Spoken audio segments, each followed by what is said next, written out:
So what you just explained is why I believe athletes go broke. Like, you go and buy a Lambo, that insurance is expensive as heck. Yeah. You go, you do these things, and all of a sudden you're like, bro, I'm spending so much money every month, and it's hard to stop, and you got no income coming in. So I think that's a problem. Today I got my good friend, Devon Kennard. He is here. We're going to be talking about his book. We're going to be talking about niching down. But the coolest thing I want to be talking about is, how does somebody as an NFL player, a linebacker for 9 freaking seasons in the NFL, simultaneously build a portfolio? Meanwhile, other athletes leave the NFL and they're completely broke. I mean, one of my favorite players of all time in basketball, Scottie Pippen, left the NBA and went basically bankrupt. Why do some people go that route, and why did he go the route of financial freedom? What's up, brother? How you doing? Great. Thanks for having me, man. Of course. Thanks for being here. So you've got a new book that came out, and it's Real Estate Side Hustle. Yeah. How's that going? It's been going great. I mean, my whole mission behind the book was really, there wasn't a lot of people who looked like me with my background talking about real estate investing. And I've listened to people like you and a lot of other people I respect for a long time learning the game. And it was my way of translating everything I've learned throughout my career playing to an audience I feel like I can connect to more that, other people can't. It's interesting. So I just helped this homeless lady move into a house, right? And I didn't do the work for her. I taught her the framework. She did the work. She just moved into this house like 4 days ago. So 90 days ago, she's homeless. 90 days later, she is a home owner. She bought a creative finance deal. She raised the capital for her down payment. She got a 4% mortgage. She's house hacking the rest of the house. So she gets a free room and all that kind of stuff. It's gangster, super gangster. And as I tell this story, the problem is people go, oh, that's cool, but I'm not homeless, so I can't pay. I'm not going to pay attention to that. It is crazy to me how very specific people look at their demographic, right? Like, one, athletes. Yeah. They want to hear from another athlete. They don't want to hear from some skinny white dude, They want to hear from a dude that's been in the NFL, understands the struggle of balancing all of those types of things, understands, the challenge of influx of capital that you got to manage properly. You don't want to mismanage it and all that like, I don't know that world. Right. And so there's a massive amount of people that are athletes, former, current, and future athletes that really need to pay attention to, number one. And I'm also not a black dude with like a bunch of muscles. And so there's like but your book will help specific people, which is awesome. And people ask me the other day, why do you keep writing books when there's already real estate books? I'm like, because I speak to a specific audience. You speak to a specific audience, which is why it's fun for us to collaborate so my audience can hear you, et cetera. Okay, so real estate side hustle. I know that's not why we're here to talk about it. I want to talk about your local businesses and what you're doing in Arizona specifically, but that book, if I pick it up, what am I going to learn? If you're a high earner, like a high earning career, so I was in the NFL, and you're trying to figure out how to invest in a way that is not going to take up all of your time. Yeah. Real Estate Side Hustle is the book for you. I got tired of the notion people saying you can't passively invest, and I understand why they're saying it. I've took the time to understand, it takes active investing, all these things, but the problem is I didn't have the time while I was playing. So I had to build the people and the systems in order to be able to invest while I was still playing in the NFL, because for me, it wasn't an option of, I can't invest actively. I'm going to try. Like, I couldn't spend 40 hours a week in real estate. So I was trying to figure out how to sack Tom Brady and Aaron Rodgers, on Sundays. So it's like, how can I invest in real estate and take care of myself, long term, while putting myself in a position where I can still focus and keep the main thing. And I kind of figured that out. You got to build the right team and the right SOPs. So that's what you're going to get in Real Estate Side Hustle. So obviously, if you're a professional athlete, but really anyone who has a 9-to-5 career and they want to start to build their real estate portfolio, their business on the side, and get to the point where one day you're working because you want to, not because you have to. And that's what the position I always wanted to be in, because I knew that I was in a fleeting career that can be gone in a heartbeat. I was in a race to get to the point where I'm playing football because I want to, not because I have to. And I want everyone who is in a career to be in that position. It doesn't seem like most NFL players think that way. They think and treat their money almost as if that's going to be around for a long time. Where was the difference in your life? Like, who taught you that, hey, this is fleeting. You need to get into real estate. You need to build something so that when you leave the NFL, you have momentum. I have contacts. My dad played 13 years in the NFL as well. So I was the youngest of 3. So I got to see my dad kind of post his NFL life. So I knew there was a whole lot of life after football.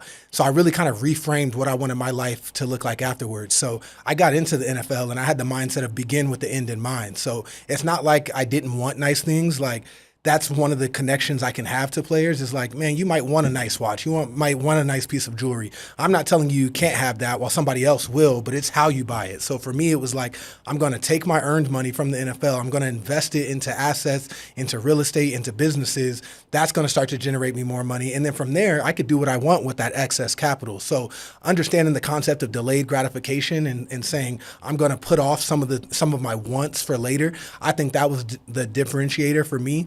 And having a father who kind of went through it, that gave me an advantage. So that's why I've always tried to kind of educate other people on it, because I know I have that unique perspective. What's your dad's name? Devon Kennard. Shout out. Shout out to the good fathers out there. That's freaking amazing. What a great answer, honestly. Like just having a good framework and having a good mentor along the way that you can go, okay, I see that my dad, because I think when you're getting into NFL, you're in your young years. I remember when I was in my 20s, I thought like I was old. Right. Now I'm in my 40s and I feel like I'm young. Like, holy crap, I got a long life to live. Yeah. So it was good for you to see your dad post NFL living that life. And your dad was in the NFL for 13 years. You ended up going in for 9, which is incredible. Right. Like incredible, right? Some guys are in there for 2 years, 3 years, 4 years. Yeah. Okay. Do you see a lot of NFL players squandering their money as if that it's never going to stop? Absolutely. I think it's getting better. So players are getting more educated. You're seeing them make better investment decisions. So now it's not just squandering, but they're getting into more investments, but they don't know how to vet opportunities. So they're getting into bad deals. There's a lot of syndications and things out there, funds, private equity, venture capital, and guys, are getting enamored by a pitch deck that, is professionally made and looks a certain way, and they're investing in deals. So for me, it's kind of, we've gone past the level of like, everyone's just spending all of their money. Guys are being more intelligent and investing, but they don't have a good criteria. They don't know how to assess investments fully. And that's something I try to fill in. Like, what are the red flags to look for in a deal? What are the profit splits if it's a syndication deal? How risky is this opportunity? You might not want to put $1 million in a venture capital deal that can 100x, but could also go to 0.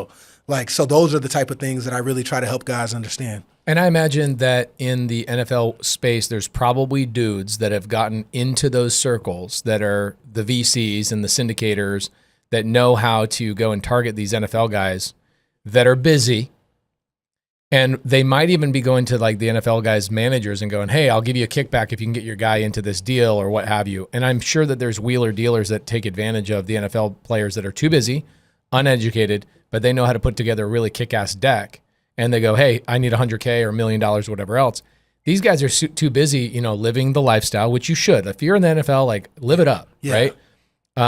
Practicing, trying to stay at the top of your game, balance a work-life balance, trying to have family member, family and all that kind of stuff. They don't have time to go look for deals. So you've got I guarantee you there's scam dudes that go in there and they will just willy-nilly take a bunch of those NFL guys' money. I'm sure of it. Oh, it happens all the time. And, right. It's kind of like predatory if you ask me, because a guy doesn't really understand and you're kind of going after it, but it's happening more and more, and it's unfortunate, but it's our responsibility as players to educate. The knowledge is out there. You can go and listen to YouTube videos, right. Get on ChatGPT. You can learn what to look for, but you got to actually take the initiative and take the time to do that, and realizing the importance of that. So I think guys miss out, our physical well-being, mental, emotional, but our financial well-being is really important, and it has a huge impact on our lives. And just to kind of ignore that because maybe you're somebody who's not financially secure, or in a professional athlete perspective, oh, you're making a lot of money, so you're ignoring I got it, I'm good, or this investment sounds good, let me throw a $500,000 here. Yeah, because next month I got another check coming in. That mindset can really kind of create rabbit holes. And why I think real estate and investing in business and real estate is so powerful is, for professional athletes, our careers are short. And guys get in a position where they have a lot of illiquid investments. So you invest in deals that aren't going to pay off for 5 years, 10 years, whatever the case is, and you retire and you have no income coming in, but you bought yourself a house, your mom a house, you bought a car, you got and so you have $100,000 going out every month and no money going in, and you're waiting on these investments to come back. So that was my mentality. That's why I started buying turnkey properties when I first got in the NFL, because my mindset, my first number was 10K. I wanted to get to, I was 21 years old. I'm like, if I get to $10,000 a month, that's going to get me a nice apartment. I'll be able to rent a nice car. And that was kind of my first goal, get enough rental properties that covers that. And I think guys miss the cash flow component because we have so much money coming in while we're playing. Yeah, in their mind, not thinking about that. In their mind, the cash flow is already coming in. But when your career only lasts 5 years and you maybe made $10 million, but you got to cut half of that because of taxes and your agent. So you made $5 million, and then you invested 3 or 4 of it. So you got $1 million, and you're spending $100,000 a month. Like, what would you say? What would you say is the average NFL player's salary? Not Tom Brady's, but like the everyday guy on the team. It's gone up, but the average I would say is about $2 to $3 million a year. Hot damn. Okay, so these guys are paying probably $1 million or $1.5 million in taxes plus fees to their agents. So they walk away, let's say $3 million. They're walking away with about $1.5 million. Absolutely. And $1.5 million can go real fast. Real fast. You buy your mom a house, you a house, you pay them off cash, which you shouldn't be doing. But let's say they go do that, you're out of money that year, right? Or maybe you even go get a $2 million house. You got to pay. That takes you 2 years to pay it off. By the time you get to year 3, you just have a bunch of assets paid off, but they still cost, repairs, maintenance, if you bought a big taxes, house, insurance, all the things. So you got outlay going, and you're in year 3. You only got 2 more years left. So what you just explained is why I believe athletes go broke. So, not everyone's making awful decisions, but they accumulate assets and they have investments that aren't giving them any income, and then their careers end. And all those things, like you go and buy a Lambo, that insurance is expensive as heck. Yeah. You go, you do these things, and all of a sudden you're like, bro, I'm spending so much money every month, and it's hard to stop, and you got no income coming in. So I think that's a problem. It's the other thing too is like people think that we're only talking about NFL players. I think that anybody with a high income job, let's just face it, AI is coming for your jobs if you're a white collar dude. AI is coming for most people's jobs. You got 5 years, 7 years, maybe 7 years for everything to be turned upside down. And so you got to be listening to what Devon's talking about, is that he's saying anybody with high income earnings, you need to look at having a side hustle that replaces your income. And it doesn't have to happen in 6 months or a year or 2 years. It could happen over the course of 3 or 4 years. For you were in the NFL for 9 years. You were starting on the pathway of financial freedom like right away, or did it take you a couple of years to do that? My first off season. So I got through my rookie season, and then I started buying properties right after that. Bro, you freaking smart son of a gun. Yeah, I mean, my kind of backstory, I was drafted by the New York Giants. I was in the same draft class as like Odell Beckham and all those guys. We had a great draft class. And I drove my Kia Sorento 2005, my first 4 years in the NFL. It was like I wanted a nice car. Like, my dream car was a Mercedes S63 AMG or a Range Rover. But I said, I'm going to get them. I'm going to get one of those one day, but I'm going to be as cheap as I can now. Single guy. Didn't have to drive a ton to and from work. If I was going to New York City, I was catching the train anyway. So I just roughed it out. And, I took some heat in the locker room, like, bro, get a new car, all that. But, guys were surprised because after. But I guarantee you there's a guy right now that is broke that was one of the guys that told you, bro, get a nice car. Yeah. And I mean, honestly, after my first 3 years with what my salary was, because it wasn't as much as they are now, I had $1.5 million in the actual bank. And when I talked to my teammates about it, they couldn't believe me. Like some of the other guys that got drafted around me, because they were spending a lot more, but I was keeping my expenses down, buying real estate. And then that's the only thing I was really buying of excess. So that put me in a position to be successful. And as I started to make more money, I treated myself along the way, but with the passive income from my investments. What I like is the turnkey properties. I don't buy turnkey properties because I'm full-time in real estate. And if I'm doing a side hustle, I'm going after turnkey. Right. Because I don't have time to renovate the property. I don't have time to find the tenant. I don't have time to get them up and going. Like, I want to buy a property that's cash flowing today. That's really smart. So in your book, that's one of the side hustles you tell people about? Yeah, so single family investing, or it could be really multifamily, commercial, it doesn't matter. But I believe in turnkey when you're really busy, because now you don't have to deal with it. Like, there's so much stuff that goes into contractors and dealing with the renovation and doing all that. You can build up to it. Like, towards the end of my career, I took one on that was value add, and I needed to do stuff, but I learned a lot by then. But when you're kind of getting started out and you're really busy in your career, the upside's not as great. But that's okay. Like, you keep the main thing. I buy a good, stable asset.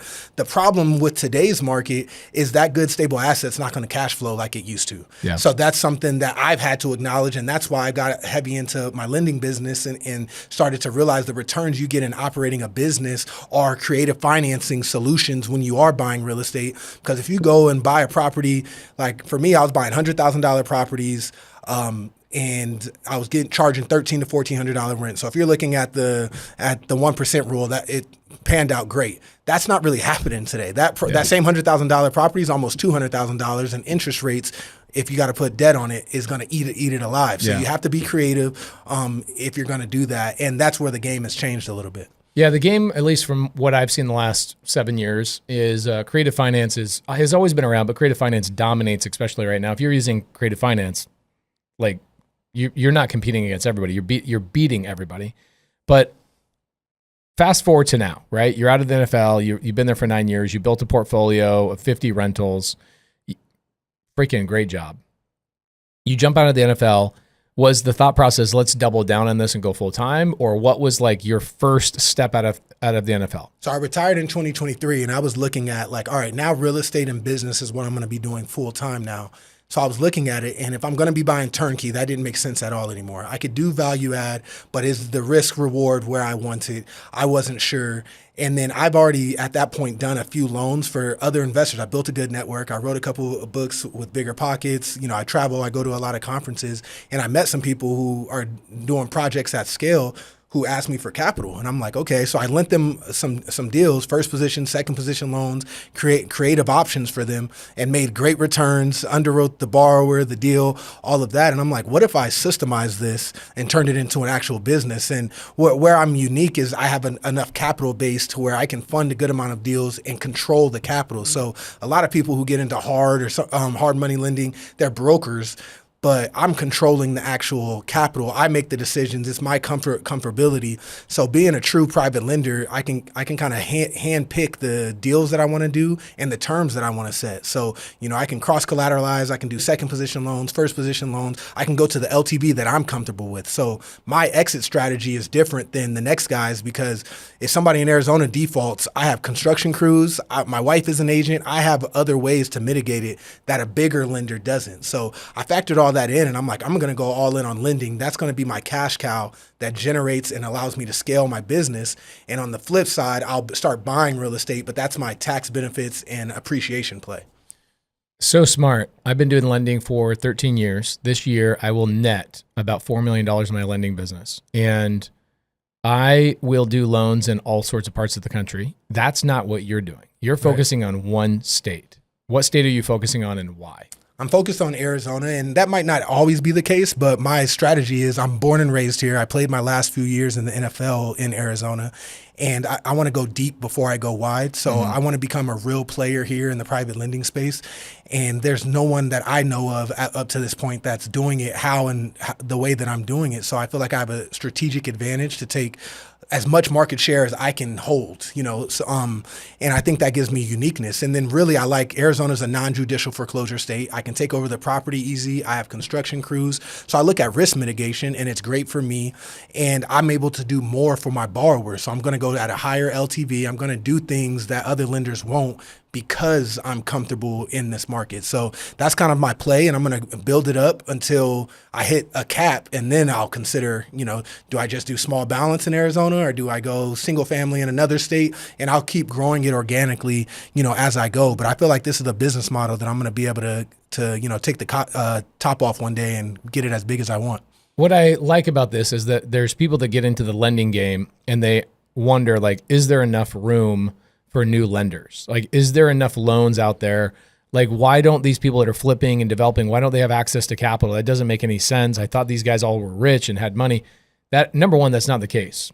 Number two, I would imagine because you're going deep in Arizona, you feel comfortable going deep in Arizona, you know that there's an abundance of opportunity for you right now to gobble up those types of loans, right?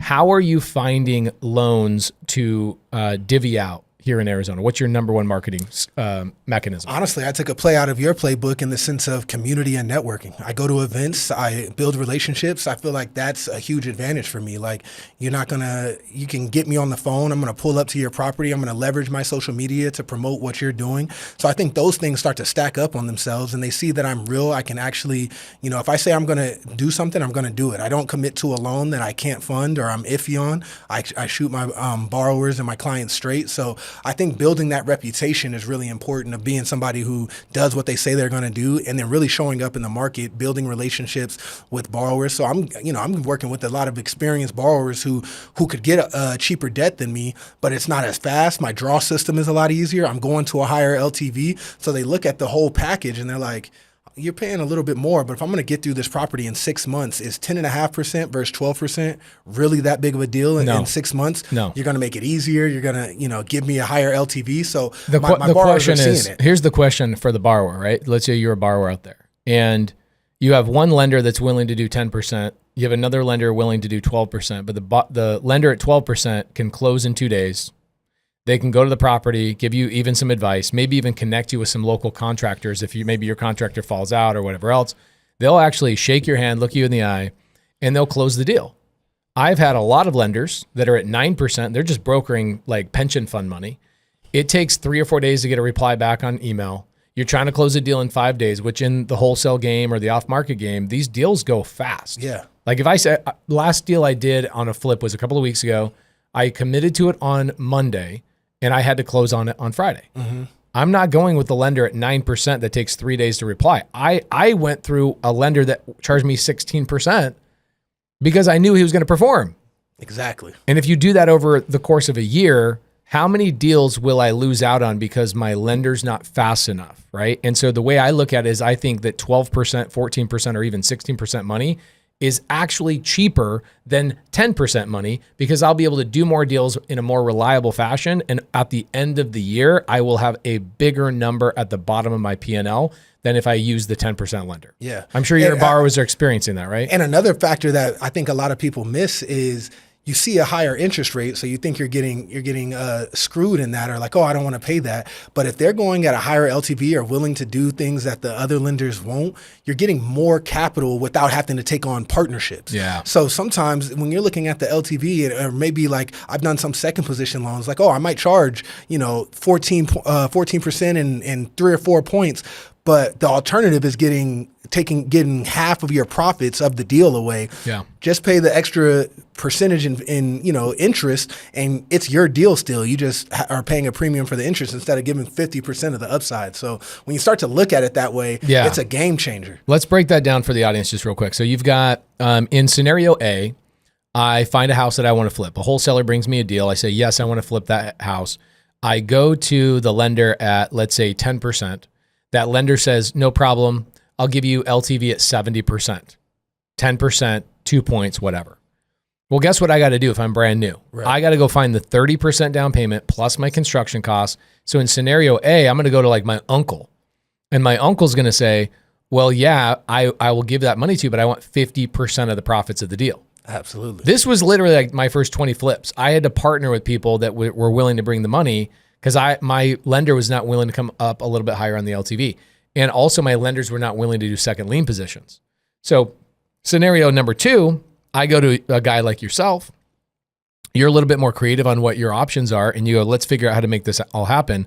I have to raise way less money, which means I give up no equity or way less equity to my uncle. Absolutely. And at the end of the day, I actually made more money on that project because I went through with a creative lender like yourself. Absolutely. So I think that's where people miss, like the creative financing in that. When you're working with lenders like myself, you can get more of the deal funded, and it's actually cheaper. You're paying higher interest, but compare that to giving away equity. Yeah, so I just sold a deal. We made $90,000 on the deal. And I'm sitting there, I paid like $14,000 in hard money costs. And my team, somebody on the team says, one of my girls says, man, I wish we didn't have to give up $14,000 to the lender. We would have made $100,000. And I'm like, dude, you don't know the days where I would have given up $50,000 on that same deal. On the same deal. And I was happy.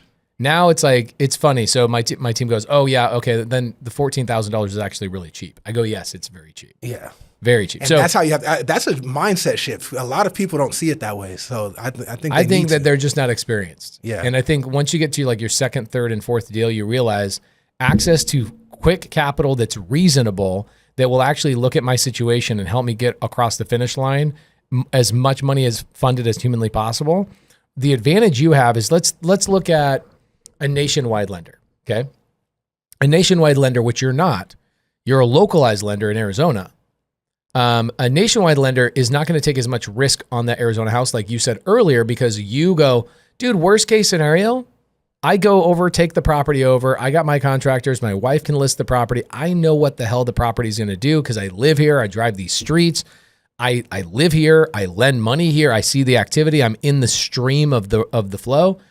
You're willing to do stuff all day long that those other lenders would not even. It's like they only fit in a box. And if it's not in that box, the answer is no. Yeah. And that's where it's like, oh, don't give 100% financing. And I say it depends on the situation. 100%. Like, to just say like in the lending space, it's like, oh, you give 100% financing? That's ridiculous. And I'm like, when I'm risk mitigated, I know what I truly believe what the ARV is. I know what I can do with the property if worst case happened. And it's a good operator who's done several deals. I think that's very risk averse, actually. Number one question I get every day is, how do I get everything done? I have 9 companies, 600 employees. We have customers all over the globe. We're doing fix and flips. We're doing buy and holds, apartments, RV parks, all of those things. Everybody wonders, how did I scale? How did I get to a higher level? And the answer is that, go high level.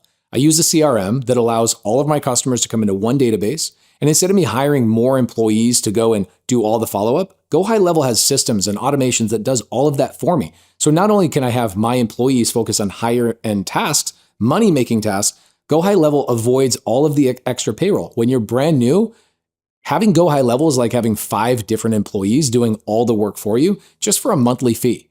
Go to gohighlevel.com/pace to learn how I'm using it, not only in my lending business, but my wholesale business, my fix and flip business. Literally, Go High Level controls the entire back end of all 9 of my companies. Go to gohighlevel.com/pace to learn more. I agree. And guys, if you look at like a nationwide lender, right, there's big companies out there. Gosh, I can't remember the name of the company that's nationwide that a bunch of my students will use, but they constantly submit to this lender. And the lender will say no so frequently because they have to say no because it doesn't fit their very specific box. Now, why is their box so specific? Is because they're borrowing money from like Utah Pension Fund or California Firefighters Fund, and they have to legally abide by the contract that they have with that firefighter pension fund and say, we will not lend on anything outside of this little box. So you lend to them, they go, no, no, no, no, no, no, no, no, no, no, no. Then I get these people in my YouTube comments or my Instagram DMs going, Pace, you keep saying I could do deals with no money out of my pocket, but all these hard money lenders keep turning me down. I go, let me guess, you're going through a cheaper lender that's a big box store that's saying no to everything because it doesn't fit their buy box. Wow, Pace, how did you know? I'm like, go find a localized lender, somebody like yourself, that will actually look at the deal and make, like, you don't have hard, fast rules. You look at the deal, you look at the operator, you look at the area, you look at the market conditions, and you go, all right, let me make a calculated, reasonable bet on this, and I'll bring 100% funding to the table. Exactly. You got to, this is the solution. Yeah. Now, here locally, you're in Arizona, how do people get a hold of you? Reach out to me on social media at Devon Kennard, and for my business, it's We Are 42 Solutions, so you could head there. We Are 42 Solutions, where's that come from? It's really just 42 Solutions, and I'm trying to buy out let's take them out, bro. They're not answering. I've been blowing them up. I don't care what I got to pay for it, but they just won't even respond to me right now. So I had to add the Why is it 42? 42 was my number when I played in the NFL, and it's the number I played it all the way since high school. So I'm born and raised in Phoenix, went to Desert Vista High School for anybody local, and that number means a lot to me. And then solutions, because I feel like I'm providing solutions. You probably have 42 different solutions, like truly. Exactly. Okay, so your game plan. Let's talk like for people who want to borrow money, do business with you. We are 42solutions.com. But let's say I want to start being a private money lender, and I'm thinking, this is the way to go. By the way, I don't know if you know this. I just actually downloaded this. I'm going to show you this. This is really interesting. I downloaded this photo the other day. It's ironic that you and I are chatting. Okay, so all the largest private equity firms, right? These companies that are buying other companies, rolling them up, all that kind of stuff. I think I know where you're going. Their number one profit center right now is private credit. Private credit. Well, you know what changed my mind and made me double down on this business model is I was reading Tony Robbins' Money Master the Game, and then Unshakable is his second one. And I connected the dots. I'm like, they call it private credit, but it's the same thing as private lending. Like it's the same game. You can lend to, businesses, you could like whatever you're doing, but hedge funds, private equity, family offices, a lot of them have or invest in these vehicles, and I'm like, so why not me, or why not create my own and build that out? So it's funny that you say that, because a lot of people miss that, but it's such a good cash generator, because a lot of them invest in businesses, like, and they're basing their net worth is high, but it's based off valuation. People don't understand that. Like, that business might not be cash flowing that well. So they might be getting a salary from that business, right, but it's not really a great cash flow generating business for them. But by growing the top line, their net worth is growing, or they can say, I'm worth $100 million, but the business isn't that profitable. So they're more so selling for an exit. When you invest in private credit, that's a cash machine for you that's actually generating income. So understanding that difference. You also like, if you're a private equity company, for those of you guys that don't quite understand what private equity is, private equity means they're getting equity in the business, right? They're going and taking over businesses, they're rolling them up. It's equities, right? They're ownership. Private credit is they're going out and saying, man, we've made a lot of money over all these years doing private equity and rolling these AC companies up and selling them off to bigger companies than us. We got these large chunks of money. What could we do with this money? Oh, let's go lend it out, right? Debt, right? So they talk about private debt is what they're doing. It's private money. That's essentially what they're doing. What I love about it is that 50 years ago, 70 years ago, these private equity companies were not doing private credit, okay? And it's kind of changing the way that you get access to capital, right? I can go, for example, we're in the process of, we're going to go build 5,000 car washes in the next 10 years. I could not go to Chase or Rocket Mortgage or some traditional structure and go, I need money for these things. I've got to go find somebody like you. Yeah. That is willing to look at my situation that's outside of the box and go, yeah, we'll do that deal. It's going to be a little bit more interest, but yeah, we'll do that type of deal.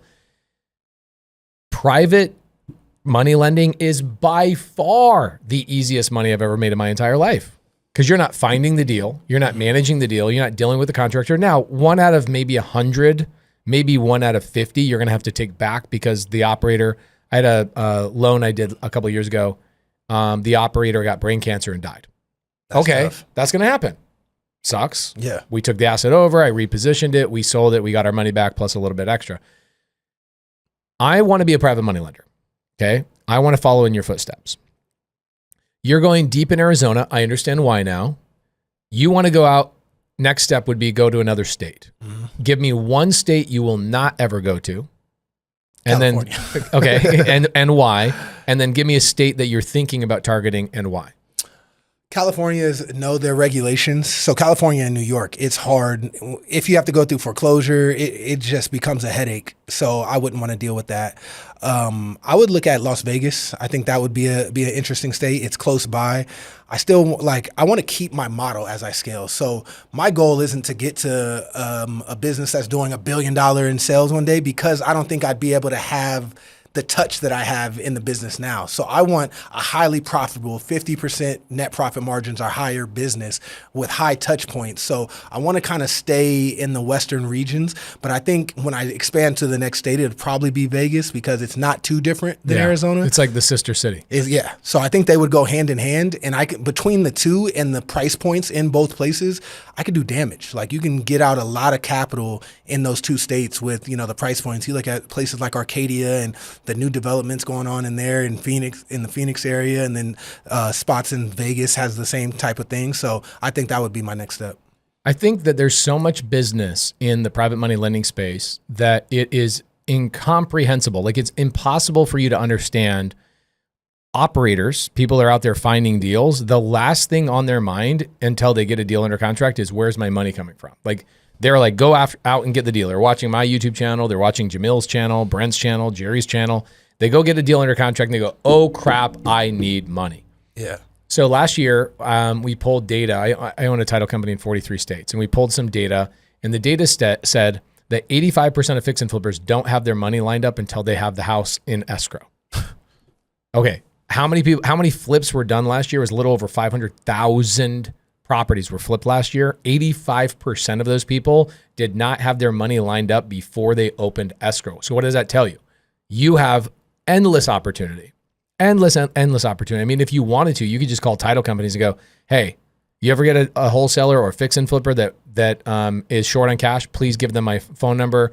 I want to make sure you guys get more files all the way through escrow, and money's not the issue for your clients. Please let your clients know. Boom, boom, boom, boom. Direct alignment with title companies and wholesalers would give me enough business. You're done. Yeah. You're done. Now, for you, let's say you expand to Vegas, right? You probably have more. You probably have more business in Arizona than you could ever handle. Do you ever plan on hiring like a salesperson or somebody going out and doing that for you? Or do you always want to be the guy that's talking to the borrower and building that relationship? Again, before we got on, we were talking about what you've built with your community. I feel like I don't want to spend a lot on marketing. Like I want my marketing to be what I do with content, and I want to kind of be out in the market, going to events and building the relationships, and that kind of compounds on itself. Good reputation, being a good person, doing what you say you're going to do, and then putting out like relevant content. Like for me, I'm putting out content of what I'm doing in my business and how things are operating. And I think it's gaining traction and people are respecting it. So I don't really plan on getting a salesperson. I'll probably have a processor who's helping me underwrite the deals as more and more volume comes on. So it'll be more admin and back end support. So I can continue to be front facing with my borrowers, with potential investors, front face that way, and have operations behind me handling the admin. So it's all packaged together, and I could look at the loan and be like, oh, I know this borrower, this situation, this deal. Yes, let's do this, and be able to make final decisions faster without having to do the data collection and filing and coordination. I love that. So what's crazy is the other great thing about private money lending is you see all the great deals and the great operators. So when you decide, let's say you have an operator that's out there wholesaling, they're marketing, they're getting houses under contract, they kind of cherry pick which houses they want to flip and then what houses they want to wholesale. You build a relationship with them from a finance standpoint. You start seeing their deal flow and things they're submitting. You're like, man, this person finds good deals. It also then becomes your secondary income by you going, let me buy one of your deals every 6 months. Like you don't have to have an acquisition department because your operators who are borrowing your money is your acquisition I'm building department. relationships with investors, contractors, the whole bit. So I'm aggressively focused on my lending business now. But when that is spitting out excess capital that I can't or don't want to always deploy, or I need the tax benefits and I want to invest for appreciation with real estate, I'm going to use the relationships I'm building here to go and buy properties and scale that up as well. So it goes hand in hand, and it's kind of working smarter, not harder, to where I'm building these relationships and I could turn on at any point purchasing options for myself and be like, hey, let me buy a couple of deals myself, and I have the lending source in house. So good. It creates a flywheel that is going to be hard to stop when that momentum gets there. What do you feel like you need more of next? Next step, I'm building banking relationships. And one thing we didn't touch on is while I was playing, I did invest in a lot of syndications as well. So I have well into dang near 8 figures in syndication investments. So I can't wait till that money comes back. Because I'm seeing what it can do inside. It's not that I regret doing it, because I felt like it was appropriate with where I was at knowledge wise. But like now with what I'm doing now and the direction I'm headed and being in real estate and business full time, I'm like, I can't wait till that capital gets back to deploy it. So it's freeing up that capital, banking relationships where I can get line of credits based on my business. I don't want them to control my loan terms though. So it's like, I'm talking with banks now, like, you have to give me a line of credit based on my balance sheet, but you're not going to tell me the LTV and I got to get an appraisal. I don't want that. So I'm in talks with a couple of local banks that are playing ball right now and will give me 50, 60% LTV on my balance sheet within the lending company. So that gives me extra purchasing power at 7%. It's so good. So if I have a bank who's going to be hands off, now you're arbitraging at 12% plus a couple of points, like you're making significant money. So between liquidating syndications and establishing that line of credit relationship, that's going to take me to the next level. And at that point, the flywheel is going. It's going to be easier and easier to raise money. I think I'll be able to do what I want once I hit that. Yeah, it's interesting. So let's talk about this for a second. So I have a syndication I put money into that I should be getting about. I'll get my basis back, my $2 million original investment, plus my money's doubled. Okay, over the course of 5 years. So my IRR, my internal rate of return, somewhere around 20%. Okay. Which means I put in $2 million and over 5 years, I'm getting basically 20% a year on average. And I'm going to walk away after this 5 years with an extra $2 million. So I'm going to get $4 million liquidated. Yeah. Okay. For 99% of people, that's great. Absolutely. A 20% return is great. However, If I took that same $2 million and I put that into my lending business, I'm making like 35, 40% because I'm turning my money multiple times. The velocity of money and the cash flow along the way. So that's what I've learned now, to where even my syndications that have performed great, in comparison to what I'm doing now, it still doesn't add up, because I'm locking this up for 3 years. 3 years is about the minimum that most deals, your money is going to be locked up. But 3 years, 5 years, 7 years, what have you. And even if it performs exactly how expected or better, because I can't refinance, you can't really do anything with that. You just have to wait. Yeah. If the velocity of money was in my operation now, I would make more, even in the best case scenario. So once I realized that, I'm like, yeah, I can't wait till that money gets back, and I'm not investing in syndications anymore. Good point. So like, let's say I invest in a syndication, like a multifamily or a mobile home park syndication, and I put $1 million in, and they give me a 7% preferred return. Well, that means I'm going to get what, $70,000 that year, right? 7%. So I'll have access to that $70,000 to then deploy and compound. But the thing about if you had $1 million in your lending business, I'm turning my money multiple times, not only points, but doc fees. I'm getting processing fee, whatever, all the things. So your average return on your $1 million is probably closer to like 20%, but you're getting it faster. So your compound effect is $200,000 reinvested in my business every year. Compound that over 5 years versus $70,000 every single year. And then stack on the payments are monthly. Yeah. So if they're paying monthly, you're getting like I charge 12%, so 1% a month of what they owed you. So if you're reinvesting that, you get to compound monthly. So you start to really compare it, and it doesn't compare. And then that's assuming that syndication never stops paying the dividends, because a lot of them, when things get a little tight, interest rates have gone up. Years. A lot of them, even if they're going to be okay, they're like, we're going to suspend distribution. So now it's like that money's accumulating technically, but you're not getting it. So that's $70,000 a year that you're like, oh, I'm setting away. In my case, I'm like, I'm glad I started doing this. I'd be pissed because some of my syndications have suspended the distributions. I'm like, if I was counting on that money, I'd be in a hot spot. So when you factor all that in, if you can create a vehicle for yourself in business that is generating a double-digit return on your money, it is better than investing in syndications. And a lot of people don't realize that, because they see like 20% IRR, 15%, whatever the IRR.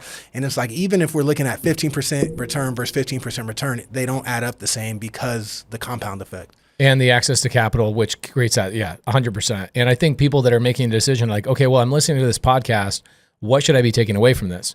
If you're a busy professional that you don't have time to go out and do a private money lending, there's a couple of things you could do. Number one, go invest in a syndication, right? I have a syndication. We've never stopped distributions. We have one, but that's for people that are like doctors, lawyers, people that are like, I literally will never take 1 minute to underwrite a deal, look at a deal, but I need to have some tax benefits. I need to have some cash flow. I need to have my money parked somewhere other than some stupid self-directed IRA. For that person, turnkey properties and syndications are a great option. Right, with good operators. Or the second thing is, I could go to you. I could go to you and go, hey, I've got $1 million. Will you pay me 8%? And you'd probably pay me 8%. Yeah. Right? Yeah. I'm getting 8%. I give you $1 million. You go out and arbitrage it at 12% plus 2 points. You're making a spread.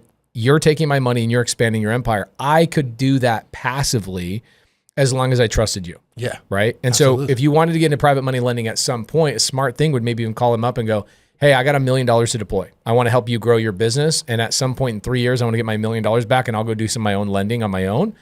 Good place to go park your money. I do the same thing. I instead of me going to banks, I'm not at that point yet. I should be. Now that now I listen to you talking about banks, I primarily just go to investors that are too busy and go, I'll pay you 8, 9, 10%, and I'll pay you when the money's deployed.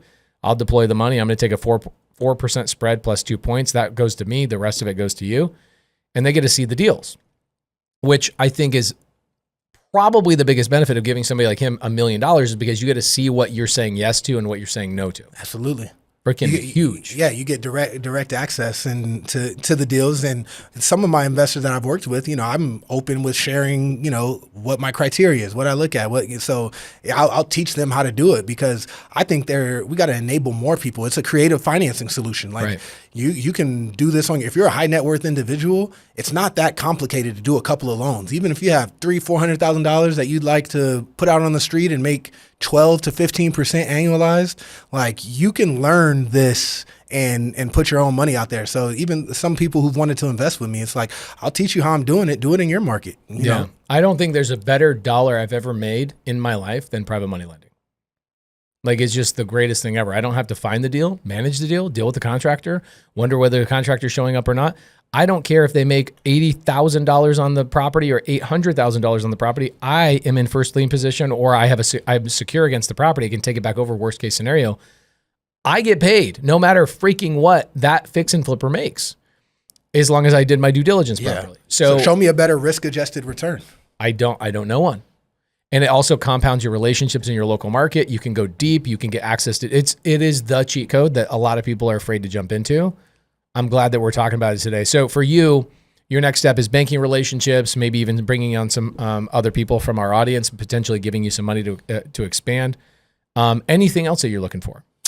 I would say that's that's my main key, and then from there I'll start buying again. But I want to keep the main thing for a while. So that's the lending company. I want to really be a staple here in the Valley, and then once I feel like I'm at the point where it's grown substantially, then I'm going to start going on buying sprees and using creative financing solutions to buy properties, and that's going to be my wealth builder. Because the one disadvantage we didn't talk about is it is taxable. When you're lending, it's taxable.